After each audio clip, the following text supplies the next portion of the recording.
2 அதுல வந்து இவர் வந்து சொல்லியிருப்பார்.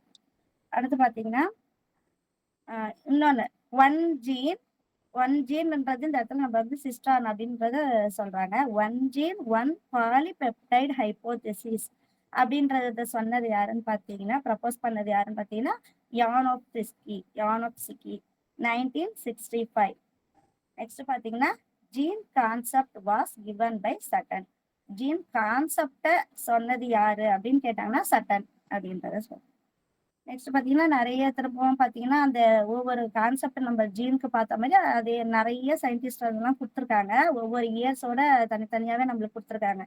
ஜீன் கான்செப்ட்ல வேற யார் என்னென்ன சொல்லியிருக்காங்க அப்படின்னு பார்த்தீங்கன்னா, a unit factor that controls specific phenotypic trait அப்படின்ற கான்செப்ட வந்து ஜி.ஜே. மெண்டல் அப்படின்ற சயின்டிஸ்ட் வந்து 1866ல வந்து சொல்லியிருப்பாங்க. அடுத்த கான்செப்ட் பார்த்தீங்கன்னா, one gene one metabolic block theory அப்படின்றத வந்து சர் ஏஇ கரோட் 1902ல வந்து சொல்லியிருப்பாங்க. நெக்ஸ்ட் பார்த்தீங்கன்னா, one gene one enzyme theory. இவங்க வந்து பார்த்தீங்கன்னா, பீடலும் டேட்டம் அவங்க வந்து 1940ல சொல்லியிருக்காங்க. One gene one polypeptide theory U M Ingram 1957ல சொல்லியிருப்பாங்க. Gene is a unit of recombination இதை வந்து சிஒய் அனாஃப்ஸ்கியும் கோ ஒர்க்கர்ஸும் இவங்க வந்து 1960ல சொல்லியிருக்காங்க. இதை மேம் அவங்களோட ஜீன் கான்செப்டே இதை விட நம்ம ஃபர்ஸ்ட் சொன்னோம் இல்லையா, அதில் தான் ரொம்ப மெயின். அதுல வந்து ஜீன் காயின் பண்ணது யாருன்னு கேட்டா ஜோஹன்சன். அதுதான் ரொம்ப மெயின். அடுத்து பார்த்தீங்கன்னா, இப்போ நம்ம ஜீனை பத்தி தெரிஞ்சுக்க போறோம். அதோட டெஃபனிஷன் என்ன அப்படின்னு பார்த்தீங்கன்னா, the gene is to genetic what the atom is to chemistry. அது ஒரு வேதியியல் பொருள் தான் அப்படின்றத அவங்க சொல்றாங்க.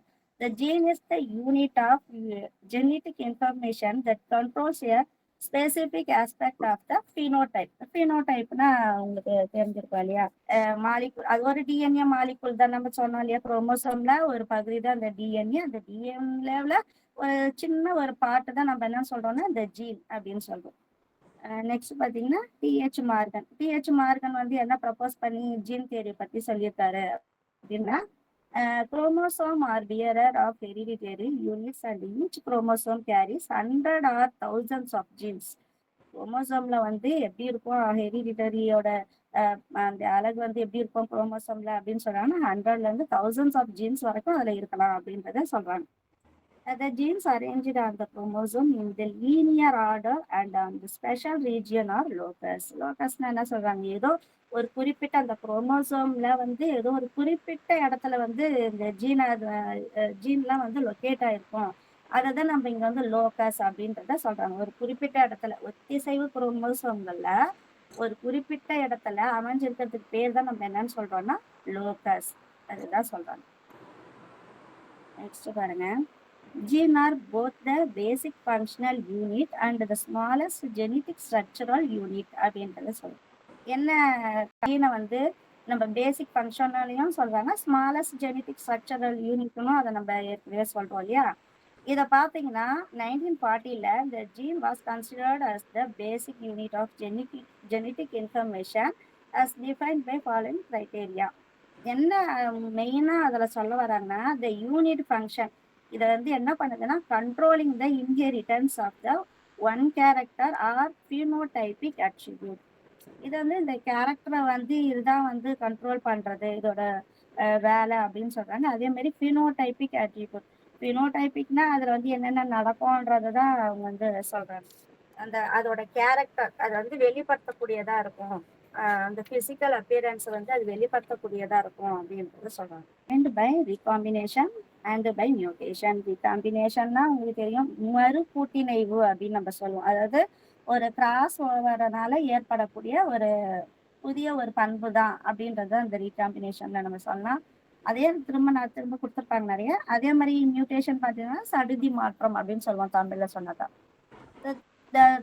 டேர்ம்ல எப்படி நம்ம வந்து இந்த ஜீனை பத்தி ரிலேட் பண்ணி சொல்லலாம் அப்படின்றத ரீகான்றது இப்ப நம்ம பார்த்தோம் இல்லையா, ரீகாம்பினேஷன்.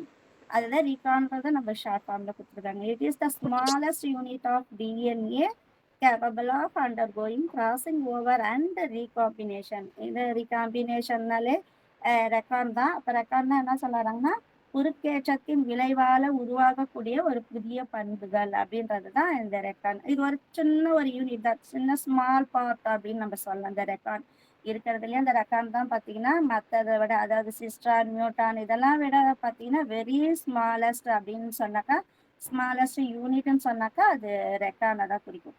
அடுத்தது பாத்தீங்கன்னா நியூட்டன். நியூட்டன்ல பாத்தீங்கன்னா it is the smallest unit தான் இருக்கும். DNA which undergo mutation. Newton அப்படின்னு சொன்னாலே அது என்னன்னு சொல்றோம்னா நம்ம மியூட்டேஷன் தான். மியூட்டேஷன்னா என்ன அர்த்தம்னா சடுதி மாற்றம். அதாவது ஒரு உயிரினத்தோட மரபு பொருள்ல திடீர்னு ஒரு மாற்றம் ஏற்படுது, ஏதோ ஒரு இடத்துல ஒரு மாற்றம் ஏற்படுது அப்படின்னாலே நம்ம என்ன சொல்றோம்னா அதை மியூட்டேஷன் அப்படின்னு நம்ம சொல்லலாம். நெக்ஸ்ட் பாத்தீங்கன்னா cistron. Cistron it is the unit of function. It is the gene in real sense capable of synthesizing a polypeptide chain of an enzyme. சிஸ்ட்ரான்ல பார்த்தீங்கன்னா உங்களுக்கு தெரியும். அவங்க என்ன சொல்றாங்க, இது ஒரு ஸ்மால் யூனிட் ஃபங்க்ஷன் அப்படின்றத தான் சொல்லிட்டு இருக்காங்க. சிஸ்ட்ரானோட மிக சிறிய அலகுகள் பார்த்தீங்கன்னா தான் இந்த ரெக்கானும் நியூட்டானும் நம்ம சொல்லலாம். இது ரெண்டுமே வந்து நம்ம இதில் சொல்லிடலாம். இதுல பாத்தீங்கன்னா இது வந்து ஒரு பாலிபெப்டைடு செயின். இது என்ன பண்ணும் சிஸ்ட்ரான்னா இதை வந்து ப்ரொடியூஸ் பண்ணும். இந்த பாலிபெப்டைடு செயின் சொன்னோம் இல்லையா, அந்த என்சைம்ஸ் வந்து ப்ரொடியூஸ் பண்ணக்கூடியது இதோட வேலை தான் அப்படின்னு சொல்றாங்க. காம்ப்ளான் பாத்தீங்கன்னா it is the unit of complementation. இது ஒரு காம்ப்ளிமெண்டேஷன், அதுதான் நம்மளுக்கு ஷார்ட்டா காம்ப்ளான் அப்படின்னு கொடுத்துருப்பாங்க. நெக்ஸ்ட் பாத்தீங்கன்னா கிளாசிக்கல் டெஃபினிஷன் ஆஃப் ஜீன். கிளாசிக்கல்னா பழைய முறைப்படி எப்படிலாம் சொல்லியிருக்காங்க இந்த ஜீனை பத்தின்னு பார்த்தீங்கன்னா, இது யூனிட் ஆஃப் ஃபங்க்ஷன், அதாவது one gene one specifies one character. இதே பார்த்தீங்கன்னா ரீகாம்பினேஷன், மியூட்டேஷன் எல்லாமே இதில் வந்துடும். அதாவது இது நம்ம மெயினாக இதோட ஃபங்க்ஷன் என்ன சொல்றாங்க, ஒன் ஜீன் ஒன் கேரக்டர் அப்படின்றத சொல்றாங்க இதில். நெக்ஸ்ட் பார்த்தீங்கன்னா classical concept of gene. Classical concept of ஜீன்ல பார்த்தீங்கன்னா இன்ட்ரடியூஸ்டு பை சட்டன். பார்த்தீங்கன்னா 1902 சொல்லியிருப்பாங்க. அது எலாபரேட் பண்ணி சொன்னது யாருன்னு பார்த்தீங்கன்னா மோர்கனும் பிச், அப்புறம் முல்லர். இதெல்லாம் வந்து இவங்க வந்து இவங்களோட கான்செப்ட்ல என்ன சொல்றாங்க அப்படின்னு பார்த்தீங்கன்னா, gene are discrete particles inherited in Mendelian fashion that occupies a definite locus in the chromosome and responsible for expression of specific phenotypic character. இவங்களும் அதே தான் சொல்ல வர்றது என்னன்னா, இந்த மென்டலியன் ஃபேஷன்ல வந்து என்ன சொல்ல வராங்கன்னா, டெஃபினைட் லோக்கஸ்ன்றது நம்ம ஏற்கனவே சொன்னது ஒரு குரோமோசோம்ல ஏதோ ஒரு இடத்துல எந்த இடத்துல வந்து அது இருக்கு, அந்த இடத்த பொறுத்து சொல்லக்கூடியது தான் நம்ம வந்து என்னன்னு சொல்றோம்னா, அந்த குரோமோசோம்ல ஜீன் வந்து எந்த இடத்துல அமைஞ்சிருக்குது அப்படின்ற அதோட அமைவிடத்தை சொல்லக்கூடியது தான் அப்படின்றத இங்க சொல்றாங்க. ஸ்பெசிஃபிக் பண்ணி சொல்லியிருக்காங்க. Expression of specific phenotypic character. அதோட பினோடைபிக் கேரக்டரை வந்து அது என்ன பண்ணும்னா அந்த இடத்துல வெளிப்படுத்தும். எக்ஸ்பிரஷனை வந்து அது வெளிப்படுத்தும் அப்படின்றத அவங்க சொல்றாங்க. அடுத்து பார்த்தீங்கன்னா number of gene in each organism is more than the number of chromosome in several genes are located on each chromosome. நிறைய வந்து அதில் வந்து அங்கே இருக்கக்கூடிய ஆர்கனிசம்ஸ் எல்லாத்தையுமே வந்து இந்த குரோமோசோம் தான் அங்கே நிறைய இருக்குன்னா, அந்த குரோமோசோம்லேயே பார்த்தீங்கன்னா ஜீன்ஸ் வந்து இன்னும் அதை விட அதிகமாகவே இருக்கும். ஒவ்வொரு குரோமோசோம்லையும் பார்த்தீங்கன்னா ஜீன்ஸ் வந்து அதை விட அதிகமாக இருக்கும். செவரல் ஜீன்ஸ் இருக்கும் அப்படின்றத அவங்க சொல்கிறாங்க. அதே மாதிரி இது எப்படி வந்து அரேஞ்ச் ஆயிருக்கும் அப்படின்னு பார்த்தீங்கன்னா, பீட் லைக் ஸ்ட்ரக்சர். அதாவது நமக்கு தெரியும் ஒரு மணியில வந்து எப்படி வந்து பீட்ஸ்லாம் கோர்த்து வச்சிருப்பாங்களோ, அதே மாதிரி தான் இந்த குரோமோசோம்லையும் பார்த்தீங்கன்னா ஜீன்ஸ் ஆனது இருக்கும் அப்படின்றத அவங்க சொல்றாங்க. அதே மாதிரி இதோட அந்த ஜீன் வந்து ஆக்குபை ஸ்பெசிபிக் பொசிஷன், அந்த எந்த இடத்துல அமைஞ்சிருக்குதோ அதுக்கு பேரை தான் நம்ம இங்க என்னன்னு சொல்றோம், லோகஸ் அப்படின்னு சொல்றாங்க. If the position of gene changes character changes. இதோட ஜீனோட பொசிஷனை மாறி போயிடுச்சு அப்படின்னா அதோட கேரக்டரும் அந்த இடத்துல சேஞ்சஸ் ஆகும் அப்படின்றத அவங்க சொல்ல வராங்க. அடுத்து பார்த்தீங்கன்னா genes can be transmitted from parent to offspring. இது வந்து ஜீன்ஸ்னாலே உங்களுக்கு தெரியும். ஒரு தலைமுறையில இருந்து இன்னொரு தலைமுறைக்கு அதோட பண்புகளை கடத்தக்கூடியது தான் அப்படின்றது தான் இந்த ஜீன் வந்து நம்ம தெரிஞ்சுக்கலாம். இதை பார்த்தீங்கன்னா may exist in several alternate form called alleles. அல்லீல்ஸ்னாலே உங்களுக்கு தெரிஞ்சிருக்கும் இல்லையா.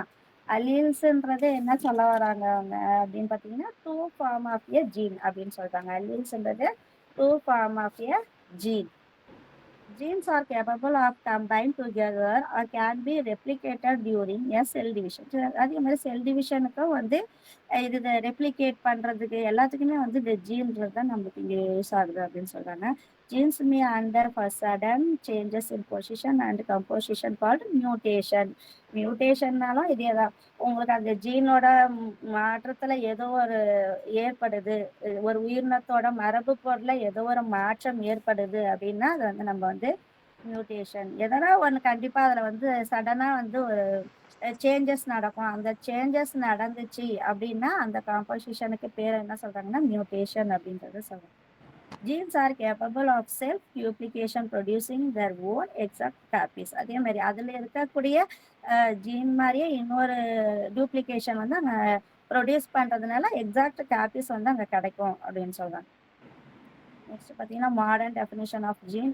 ஃபர்ஸ்ட் வந்து கிளாசிக்கல்ல பார்த்தோம் ஜீனை பத்தி. இப்போ வந்து மாடர்னா என்ன வந்து அதோட டெஃபினிஷன் சொல்ல வராங்க அப்படின்னு பார்த்தீங்கன்னா unit of genetic information that is sequence of DNA that specifies one polypeptide அப்படின்னு சொல்றாங்க. Include coding as well as non-coding regulatory sequence.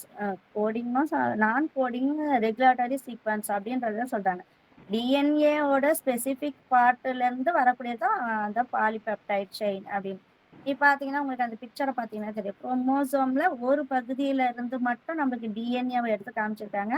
அந்த டிஎன்ஏவில் இருக்கக்கூடிய அந்த செக்மெண்ட்டை தான் நம்ம என்னன்னு சொல்றோம்னா இங்க ஜீன் அப்படின்றத நம்ம சொல்றோம். மாடர்ன் கான்செப்ட் ஆஃப் ஜீன்ல பார்த்தீங்கன்னா பிக்சர்ல உங்களுக்கு பார்க்கும் போதே தெரியும். இதை பார்த்தீங்கன்னா 1957ல பென்சர் அப்படின்றவங்க காயின் பண்ணியிருக்காங்க. Different term for different nature of gene and genetic material in relation to the chromosome on the basis of genetic phenomena which they involve. என்னென்னலாம் இன்வால்வ் ஆயிருக்கு அப்படின்னு பார்த்தீங்கன்னா genes are unit of transmission or cistron.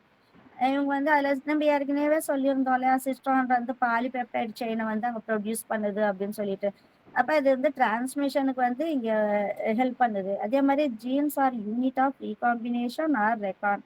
அப்புறம் genes unit of mutation or muton. நம்ம இப்போ பார்த்தது தான் அந்த சிஸ்ட்ரானு ரெக்கானு மியூட்டானு இது எல்லாமே வந்து ஜீன் சம்மந்தமா வந்து எப்படி வந்து டிரான்ஸ்மிஷன் ஆகுது அப்படின்றது தான் இவங்க மாடர்ன் கான்செப்ட்ல அப்படியே சொல்லியிருக்காங்க. Genes as unit of transmission or cistron. சிஸ்ட்ரான்னா என்ன அப்படி அதோட டிரான்ஸ்மிஷன்ல அது எப்படி வந்து சிஸ்ட்ரான் வந்து இங்க இருக்குது அப்படின்னு பார்த்தீங்கன்னா DNA specifying a single polypeptide chain is termed as cistron. மெயினா வந்து சிஸ்ட்ரான் அப்படின்னாலே அது ப்ரொடியூசிங் பாலிபெப்டைட் அப்படின்றத நம்ம சொல்லிடலாம். அடுத்து cistron can have 100 nucleotide pair in length to 30,000 nucleotide pairs வந்து அதில் வந்து இருக்கும். அந்த லென்த் வந்து இருக்கும், அந்த பேர்ல வந்து இருக்கும் அப்படின்றத அவங்க சொல்றாங்க. Transmit character from one generation to other as unit of transmission. இது வந்து அப்படியே கடத்தும். ஒரு ஜெனரேஷன்ல இருந்து அதாவது ஒரு தலைமுறையில இருந்து அடுத்த தலைமுறைக்கு அந்த பண்புகளை கடத்தக்கூடியது அப்படின்றத அவங்க சொல்றாங்க. Genes as unit of recombination or recon. Smallest segment நம்ம சொன்னோம் ரெக்கான் அப்படின்னாலே அது வெரி வெரி ஸ்மாலஸ்ட் அப்படின்னு சொன்னோம். ஸ்மாலஸ்ட் செக்மெண்ட்ல DNA capable of being separated and exchange with other chromosome is called recon. அதோட பேரை தான் நம்ம என்னன்னு சொல்றோம், ரீகாம்பினேஷன் அப்படின்றத தான் இங்க நம்ம என்னன்னு சொல்றோம்னா ரெக்கான் அப்படின்னு நம்ம சொல்றோம். The recan A recan consists of not more than 2 pairs of nucleotides. இது வந்து 2 பேரா வந்து இந்த நியூக்ளியோடைட்ஸ் வந்து கன்சிஸ்ட் ஆயிருக்காது அப்படின்றத அவங்க ரெக்கார்ட்ல வந்து சொல்லியிருக்காங்க.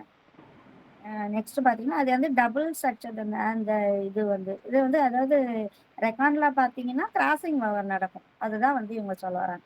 அடுத்து பார்த்தீங்கன்னா genes unit of mutation or muton. Muton இதுவும் ஸ்மாலஸ்ட் யூனிட் தான் ஜெனட்டிக் மெட்டீரியல்ல which when changed or mutated produce phenotypic trait அப்படின்றத சொல்றாங்க.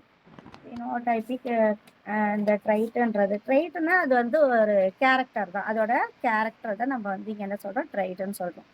மியூட்டான் is delimited to a single nucleotide. இது மியூட்டான் அப்படின்னாலே அது வந்து ஒரு சிங்கிள் நியூக்ளியோடைடு தான் அப்படின்றது சொல்றேன். இதெல்லாம் வந்து ஃபர்ஸ்ட் நம்ம கிளாசிக்கலா பார்த்தது அதே தான், கொஞ்சம் மாடலா சொல்லியிருக்காங்க மாடர்னா. நெக்ஸ்ட் பார்த்தீங்கன்னா ஜீன் டைப்ஸ்லாம் என்னென்னு கொடுத்துருக்காங்க. ஃபர்ஸ்ட் பேசிக் ஜீன்ஸ்ன்னு சொல்லியிருக்காங்க. Fundamental genes that bring about expression of particular character. ஒரு கேரக்டரை வெளிப்படுத்தக்கூடியது தான். இதை வந்து பேசிக் ஜீனா நம்ம சொல்றோம். லீத்தல் ஜீன்ஸ் அப்படின்னு பார்த்தீங்கன்னா bring about the death that possession. அதாவது லீத்தல் ஜீன்ஸ்னா இதுக்கு பேர் வந்து பார்த்தீங்கன்னா கொல்லி மரபணு அப்படின்னு நம்ம சொல்லலாம். இது என்ன பண்ணும்னா ஒரு உயிரினத்தை கொல்லக்கூடிய ஒரு திறன் இருக்கும். இந்த இருக்கக்கூடிய இந்த அல்லீல்களுக்கு தான் நம்ம என்னன்னு சொல்றோம்னா கொல்லி மரபு, அதாவது லீத்தல் ஜீன்ஸ் அப்படின்னு பேர். மல்டிபிள் ஜீன்ஸ்னா பார்த்தீங்கன்னா 2 or more pairs independent genes act together to produce single phenotypic trait. ட்ரைட்னா நம்ம சொன்ன ஒரு கேரக்டர் வந்து ஒரு கேரக்டரை வந்து வெளிப்படுத்தக்கூடியது, எக்ஸ்பிரஷன் பண்ணக்கூடியது, அதுதான் வந்து இங்க வந்து பினோடைப்புக்கு. அப்ப மல்டிபிள்னா என்ன அர்த்தம்? பல்கூட்டு ஜீன்ஸ் மரபணுக்கள் அப்படின்றது தான் மல்டிபிள் அப்படின்னு நம்ம சொல்றோம். அடுத்து பார்த்தீங்கன்னா குமுலேட்டிவ் ஜீன்ஸ். சம் ஜீன்ஸஸ் இதில் எப்படி இருக்கும்னா additive effect action of other genes, these are called cumulative genes. இதில் இருக்கக்கூடிய ஏதோ ஒரு சில ஜீன்ஸ் மட்டும் வந்து அடிட்டிவ் எஃபெக்டாக இருக்கும். அதே மாதிரி ஆக்ஷன் ஆஃப் அதர் ஜீன்ஸ், மற்ற ஜீன்ஸுகள் கூட வந்து இது வந்து ஆக்ஷனாக இருக்கும் அப்படின்றத சொல்கிறாங்க. பிலியோட்ரோபிக் ஜீன்ஸ் அப்படின்னா the genes which produce changes in more than one character is called pleiotropic genes. இந்த பிலியோட்ரோபிக் ஜீன்ஸ்னா பல்பண்பு அப்படின்றது அதோட பேர். தமிழ் அதோட பேர் பார்த்தீங்கன்னா பல்பண்பு கூறு தன்மை அப்படின்னு சொல்லலாம். இது ஒரு தனி ஒரு ஜீன் தான். அதாவது ஒரு ஜீன் வந்து என்ன பண்ணோம்னா அங்க இருக்கக்கூடிய நிறைய கேரக்டர்ஸ் இருக்கும். அந்த எல்லா கேரக்டரையும் வந்து கட்டுப்படுத்தக்கூடியதே எதுனா இந்த பிலியோட்ரோபிக் ஜீன்ஸ் தான் அப்படின்றத அவங்க சொல்றாங்க. அதாவது மோர் தென் ஒன் கேரக்டர் இஸ் கால்ட் அப்படின்னா எல்லாத்தையுமே வந்து எல்லா கேரக்டர்ஸையுமே வந்து என்ன பண்ணிடணும்னா இந்த சிங்கிள் ஜீனே வந்து எல்லாத்தையுமே வந்து கட்டுப்படுத்தும் அப்படின்றத கண்ட்ரோல் பண்ணுன்றத சொல்றோம். அடுத்த modifying gene the gene which cannot produce a character by itself but interact with other to produce modified effect is called modifier gene அப்படின்னு சொல்றோம். மாடிஃபையர்னா அதில் ப்ரொடியூஸ் ஆகக்கூடிய அதில் இருக்கக்கூடிய அந்த கேரக்டர்ஸு இன்ட்ராக்ட் அப்புறம் இது எல்லாத்தையுமே வந்து ப்ரொடியூஸ் எ மாடிஃபையர்டு எஃபெக்ட். அந்த எஃபெக்ட்டுக்கு பேர் தான் நம்ம இங்கே என்னன்னு சொல்கிறோம்னா மாடிஃபையர் ஜீன். நெக்ஸ்ட் பார்த்தீங்கன்னா inhibitory gene the gene which expresser inhibits the expression of another gene is called inhibitory gene. அதாவது அந்த ஜீன் வந்து சப்ரஸ் ஆகும், அப்படி இல்லைன்னா இன்ஹிபிட் ஆகும். இந்த எக்ஸ்பிரஷனை தான் நம்ம என்ன சொல்றாங்கன்னா அனதர் ஜீன், அடுத்து வேற ஜீனோட இது சொல்லக்கூடியது நம்ம வந்து என்ன சொல்றோம்னா இங்கே இன்ஹிபிட்டரி ஜீன்ஸ் அப்படின்னு நம்ம சொல்லுவோம். நெக்ஸ்ட் பார்த்தீங்கன்னா gene action. The fluence of genes resulting in the expression genetic character is called gene action. அது என்ன வந்து வெளிப்படுத்துதோ அதோட எக்ஸ்பிரஷன் என்ன கொடுக்குதோ அதோட கேரக்டரை சொல்லக்கூடியது தான் நம்ம என்ன சொல்றோம்னா இந்த இடத்துல ஜீன் ஆக்ஷன். அதில் பார்த்தீங்கன்னா ப்ரொடக்ஷன் ஆஃப் என்சைம்ஸ் இருக்கும்.